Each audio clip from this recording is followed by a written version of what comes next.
بسم اللہ الرحمن الرحیم۔ آؤ بچوں، آج ہم آپ کو ایک پیاری سی کہانی سناتے ہیں۔ ایک دن کی بات ہے، ایک پیارے سے گاؤں میں ایک ہنسمکھ اور شرارتی بچہ رہتا تھا جس کا نام تھا وقار۔ وقار بہت اچھا دل رکھتا تھا، مگر ایک چھوٹی سی عادت تھی، وہ ہر کام میں دیر کر دیتا تھا۔ امی کہتی، وقار بیٹا اسکول کا وقت ہو گیا، تو وہ آنکھیں ملتے ہوئے کہتا، امی 5 منٹ اور سو لیتا ہوں، بس 5 منٹ۔ ابا جان کہتے، بیٹا نماز کا وقت ہو گیا، تو وہ شرارت سے بولتا، ابا جان گھڑی تھوڑی آگے ہے شاید۔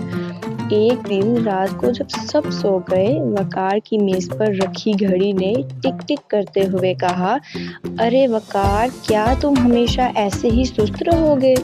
میں دن رات تمہارے لیے چلتی ہوں اور تم مجھ سے پیچھے رہ جاتے ہو۔ وقار نے حیرت سے آنکھیں ملیں اور کہا، ارے واہ، گھڑی تو بول رہی ہے، تم ناراض کیوں ہو؟ گھڑی نے گہرا سانس لیا اور کہا، وقار، میں تمہیں ہر لمحہ یاد دلاتی ہوں کہ وقت بہت قیمتی ہے۔ جو میرے ساتھ چلتا ہے وہ کامیاب ہوتا ہے، جو سوتا رہتا ہے وہ اپنے خوابوں سے پیچھے رہ جاتا ہے۔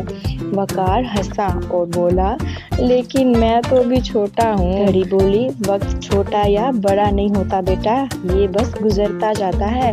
اگر تم نے آج اس کی قدر نہیں کی تو کل تم کہو گے، کاش تھوڑا سا وقت واپس مل جائے۔ وقار چپ ہو گیا۔ پھر گھڑی نے نرمی سے کہا، وقار، اگر تم وقت کے دوست بن جاؤ تو تمہارے سارے کام آسان ہو جائیں گے، پڑھائی، نماز، کھیل، سب وقت پر۔